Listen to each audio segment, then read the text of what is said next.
Are we worried about Anthony Volpe? Well,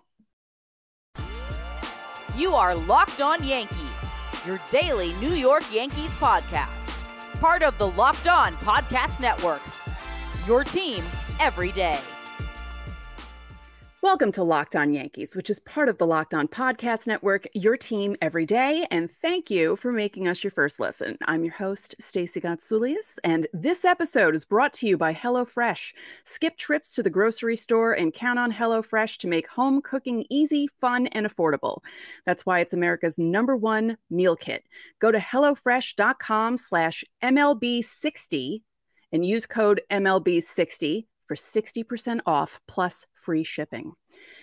With me, as always, is my producer, Steve Granado. Steve, what do we have today? Oh, what do we have today? We got to look ahead to tonight's game 2 in Cleveland. That's coming up in our final segment. We got to talk about the Tampa Bay Rays as well. They're off to a tear here in the AL East. We also need to talk about Anthony Volpe. Before we get to that, however, we want to ask you for questions. Remember, every Friday is Fan Mail Friday here on Locked On Yankees, so you can always comment on any one of our YouTube episodes throughout the week, and we will save those questions and answer them on Fridays. We already have one from our Monday episode, so be a part of the show. Anyway, Anthony Volpe off to a slow start, Stacey. 4 for his first 31. He went 0 for 3 on Monday. How are you feeling about Volpe's first 10 games in the bigs? I'm worried, but I'm not worried? Does that... No, that makes no sense. Okay.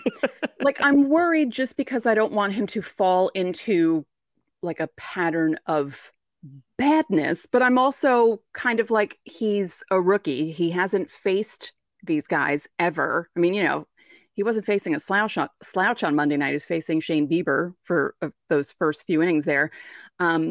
He's making contact with the ball, which isn't worrying me. Yes, his strikeouts are kind of up there, but he doesn't look lost. He just needs time to adjust. It's too early to freak out. I think if he's still this bad, early May, then there's something to worry about. But 10 games in, I'm not that worried yet.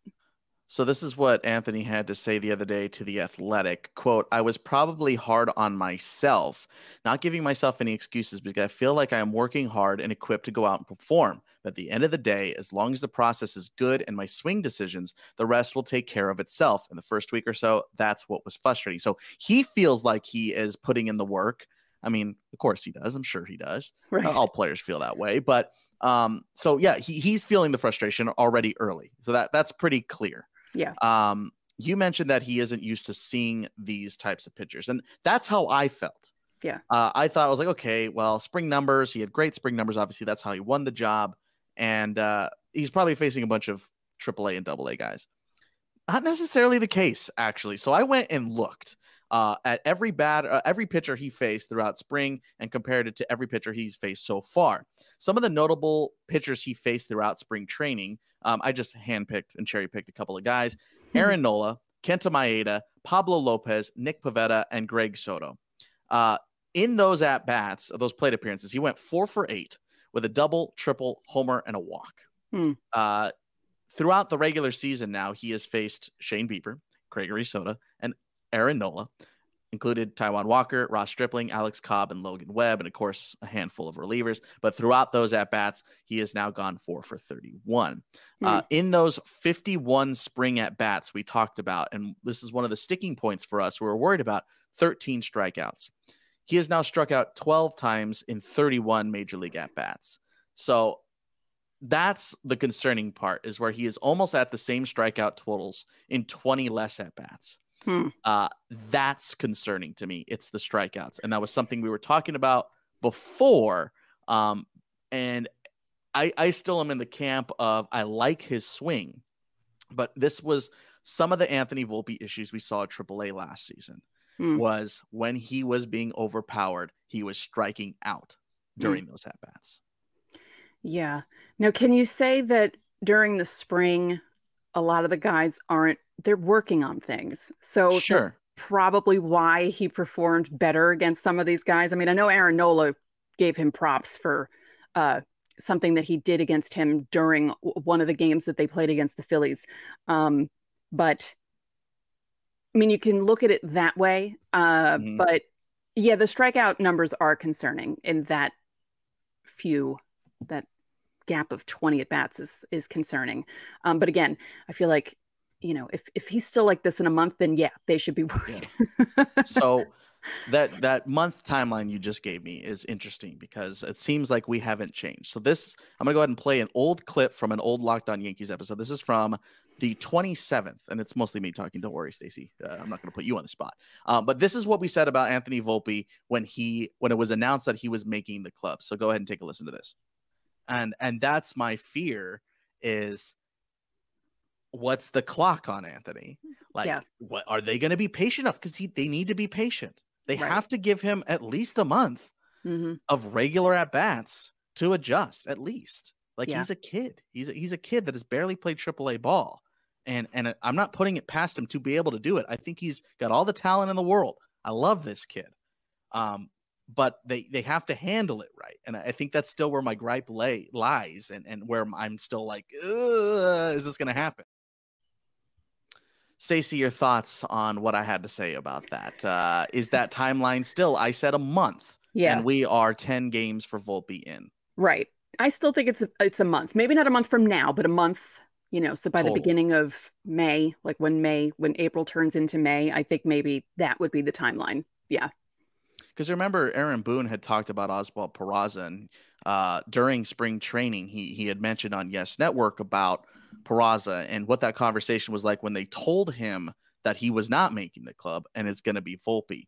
He said that he took it like a pro, but they wanted to make sure he understood that they still had him and held him in high regards. Right. He's off to a pretty good start in Scranton Wilkes-Barre. He didn't play on Monday because the Rail Riders weren't playing on Monday. They weren't playing on Sunday. We talked to Connor Foley, beat writer, on Monday's episode. And he had said that, he's kind of taking a couple of days off. They had a light injury that they're not too concerned with. But Volpe is playing, or rather Peraza is playing well to start the year. And I think that this spring battle, it's still going. Yes, Volpe won out of spring training, but I think that there's very much still a battle very alive. Yeah. It'll be interesting to see what happens. Well, it'll be very interesting to see if he turns things around, and if he doesn't, what they do. Yeah. And again, how long is that timetable? Because that's my timetable, was a month. Right. Is that the Yankees timetable? They haven't said anything about that. Right. How long are they going to wait? Because this happens to a lot of guys. A lot of guys, some guys go through this for years. Right. It's not the easiest adjustment in the world. I'm not concerned, but I'm not concerned. I'm teetering on concern. Wait, how could you not be concerned and be concerned? And I can't be not worried, but worried at the same time. It's the same thing. Because none of this makes any sense. I'm just joking with you. I don't know. Let us know how you feel about this. Like, I think there will become a tipping point where it becomes a concern. Right. Him still batting 9. You remember Aaron Boone said that he would maybe sliding him in the 5 or 6, or even in the leadoff spot at times. Yeah. This Volpe is not playing in the 5, 6 or leadoff spot. He is very much sticking 8, 9. Right. So I'm curious. So again, let us know how you feel about this slow start for Anthony Volpe. Were you anticipating this? Are you worried about this? What is your timeline? How long are you giving Anthony Volpe before you think the Yankees might need to make a change? Again, let us know in the comment section here on YouTube. Speaking of other guys that might be drawing some concerns, Stacey, I know you're very concerned about Domingo Germán. Yeah. Monday's game was not a fun watch for anyone, and it would have been over a lot quicker if he didn't walk so many guys and didn't nibble so much. He was pulled with no outs in the 4th. The one good thing is, didn't give up. It wasn't like he gave up long balls. He didn't make too many mistakes up in the air. He just couldn't locate, I guess is what we're talking about. Well, he was super upset at himself too. Yeah, you could see that. 5 walks, no strikeouts, only lasted 3 innings. Could not get that out in the 4th.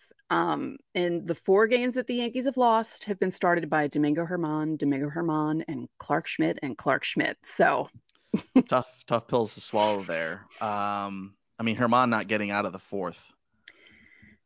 It's really the last That's thing. hard. Yeah. That's hard on a bullpen that had to have been used the last couple of days. Yes. And to their credit, yes, they lost, but it was a tight ball game. Sure. Very tight ball game. Yeah, that was the other annoying thing. The Yankees got something going against Shane Bieber right away. The Yankees tend to get things going against Shane Bieber. He kind of can't pitch against them in some cases. Like they get to him sometimes. They had second and third, no outs. They had already scored 2 and then nothing. Yeah. It was one of those games where when that happened, I thought to myself, that might have been the best chance for them to score. And it kind of worked out that way. Because, you watch enough baseball games, you watch enough of the Yankees, and from this group of guys and the way the lineup is constructed, you think to yourself, it's going to be one of those games. And it was. Yeah. I mean, what are you going to do? Yeah. I mean, it's game 1 of a set here. Still got one here tonight. Again, we're going to preview that in our last segment. I mean, with Rodon still with no timeline here, we haven't heard much about Sevy either, about what the plan is here. But Brito, like you're still thinking about Johnny Brito, and it's like the attractive woman across the way, you're like, thinking about her a little bit. And I'm thinking about Johnny Brito a little bit. I know you're thinking about Johnny Brito a little bit. A lot of it. A lot of it. I don't know. Right now it's Brito. Like, I mean, gun to my head, flip a coin. Right now it's Brito. Oh yeah. And you slide Germán into a long reliever role. Mm-hmm. And maybe Schmidt as, a 1-inning bullpen guy. Cause I don't see him going for more than that. I don't know. Schmidt or Germán right now for 5. If you had to pick one, is it Schmidt? Oof. I know you've been nonplussed about Clark as well to start the year. Yeah, because he doesn't really have a put out pitch. Germán just because of more major league track record. Yeah, I feel like Schmidt slides out. Yeah. I mean, it's really close though. Like I picked Germán by like a hair over Schmidt. Sure. In that situation. Sure. Who do you pick? You know how we like to ask, and drop them in the comment section here on YouTube. And if you're on our audio side, hop on over to the YouTube side. It's a whole bunch of fun. We're going to take a quick break. When we come back, should you be worried about the Tampa Bay Rays? 10-0 to start. We're going to talk about it, so stick around.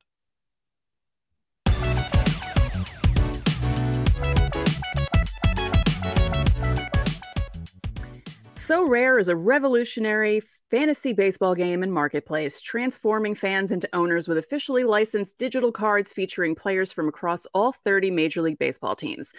Unlike other fantasy baseball platforms, So Rare managers truly own their fantasy experience, collecting, buying, selling, and competing with player cards against global opponents to win epic rewards. Win or lose, you still own your cards, and there's no cost to play. Game weeks happen twice weekly. They span 3 to 4 days. And at the end of each week, So Rare managers who rank at or near the top of their leaderboard will win a variety of rewards. And there are a ton of them, so check them out. Prizes may vary depending on the competition. So head to sorare.com/lockedon. That's spelled SORARE.com to draft your team of free player cards, set your lineup, and start competing today to win epic rewards. Again, that's sorare.com/lockedon to start playing today.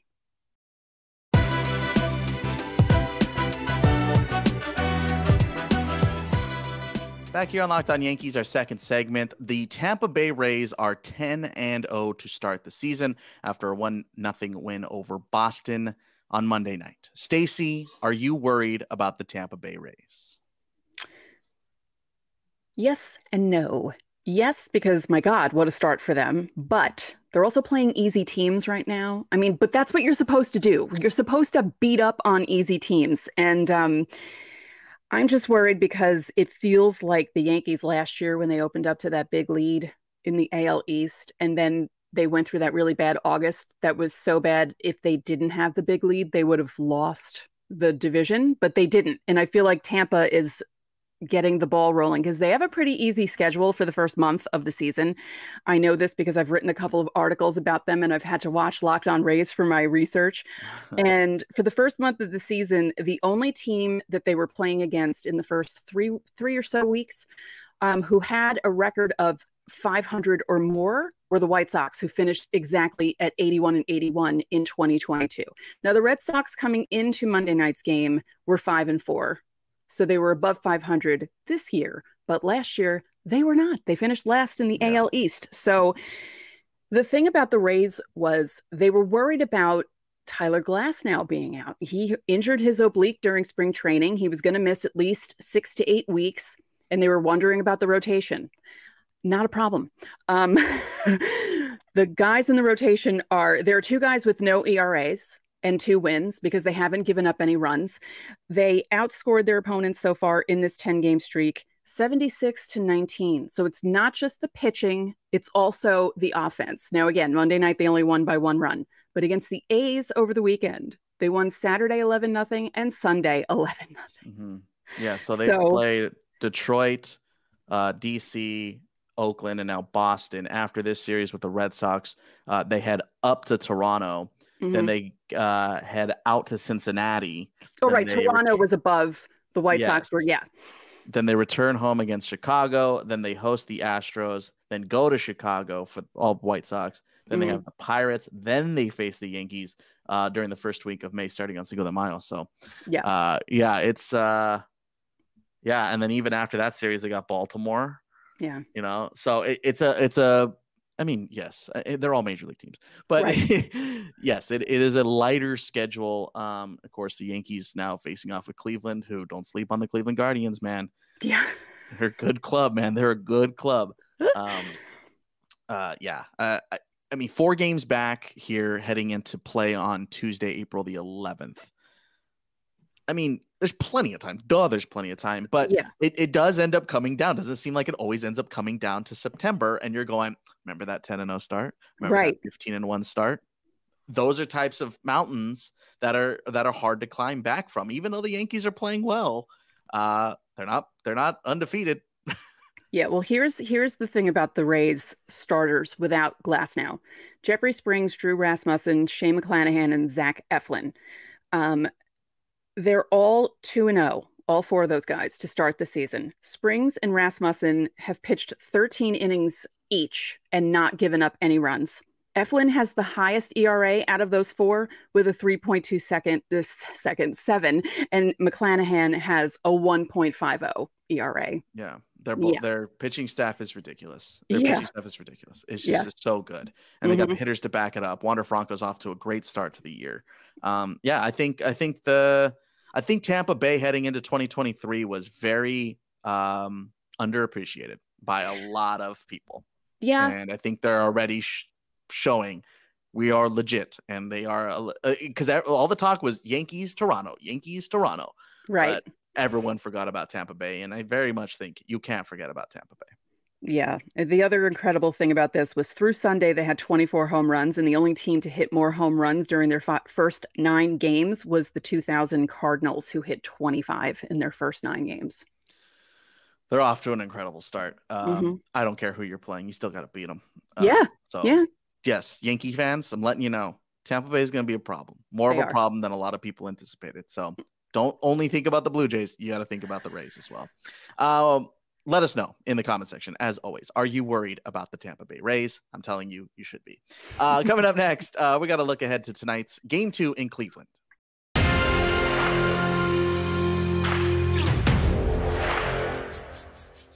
Grand slams, no-hitters, and double plays are back, and there's no better place to get in on the MLB action than FanDuel, America's #1 sportsbook.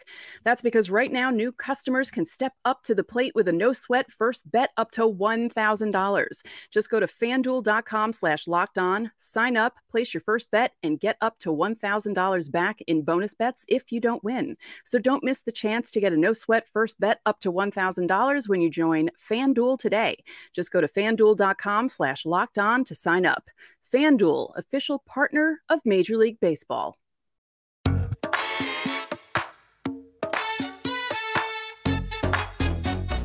So, Game 2, Cleveland, our stopper, Gerrit Cole, up against Hunter Gaddis. Gaddis pitched 3 2/3 innings on March 31st, gave up 4 runs on 5 hits. He hit a batter, walked 1, struck out 4. And that was a 9-4 win against Seattle. April 5th, 6 innings pitched. He beat Oakland 6-4. Big time. No runs. 6 shutout innings against Oakland. So right, the bullpen coming off of screwed that up for him. Coming off of a very, very strong start, Hunter Gaddis is. But Gerrit Cole, we have been detailing out how incredible of a start it is. His second best 2-game start to the season in his career, and his best in a Yankees uniform. He is on another tear. I'm very curious, Stacey, how his fastball plays tonight against the team that doesn't chase a lot. Not that he's been throwing his fastball out of the zone. Right. He's been throwing it up, though, up in the zone. He hasn't been throwing up, to my knowledge. But he has been throwing it up in the zone, and I'm curious to see if the Guardians take the bait. Yeah. I'm also curious to see how he's going to pitch in better weather, because he's had bad weather the last 2 starts, and he's been fine, which is great to see from Gerrit Cole. Because, the weather's starting to get springy over here on the eastern part of the country. 70s and 80s are creeping in this week. So he's going to have much better weather on Tuesday. And we'll see how the velocity is with that also, and how the ball carries. And if he is throwing it in the zone, if someone connects, where it goes, because that's his problem. Because he likes to throw strikes. And when you throw strikes and you locate in the zone, if someone hits it, it stands to reason. These are all major league hitters. So that's just the type of guy he is. And he said that before the season started. He goes, I'm going to give up home runs because I like to throw the ball in the zone. And it's just going to be interesting to see how that works out on Tuesday. Yeah, and Cleveland's not known as a power hitting team. Right. Jose Ramirez notwithstanding. But yeah, so I'm curious to see the first matchup against Steven Kwan. Kwan looked great on Monday. He took a couple of bats against Domingo Germán that went really well for him. I love Steven Kwan as a ball player. I think he's a great ball player. And I love the way he battles at the plate. So that's going to be fun, because it's not like Steven Kwan is Shohei Ohtani. He is very much Steven Kwan, and he's just going to battle and foul off tough pitches. And that's all Gerrit Cole throws is tough strikes. And that's all he's thrown in his first 2 outings. So we'll see if the strikeout numbers are there again. A team that, again, also doesn't really strike out a lot. So it's an interesting matchup tonight. Keep your eye on that slider. It's looked really, really good through his first 2 outings. And again, that fastball up in the zone has been the bread and butter for Gerrit Cole. So I'm keeping my eye out for that tonight. And we'll see how it plays against this Cleveland offense that could win the series tonight. Yeah, I'm thinking Cole will probably last longer than Germán did. Well, we're going to quote you on that, and I'm going to do like what I did earlier in the show today, and I'm going to pull that clip from today, and then I'm going to put it on tomorrow's show if you're wrong. Anyway, thanks for making us your first listen. For your second listen, check out Locked On Fantasy Baseball. Win your league by listening to Matt and Dom every day as they bring you the best fantasy strategies. You can find it everywhere, including on YouTube, part of the Locked On Podcast Network, your team every day. I am Steve Granado. And I'm Stacey Gatsoulias, and we'll see you tomorrow.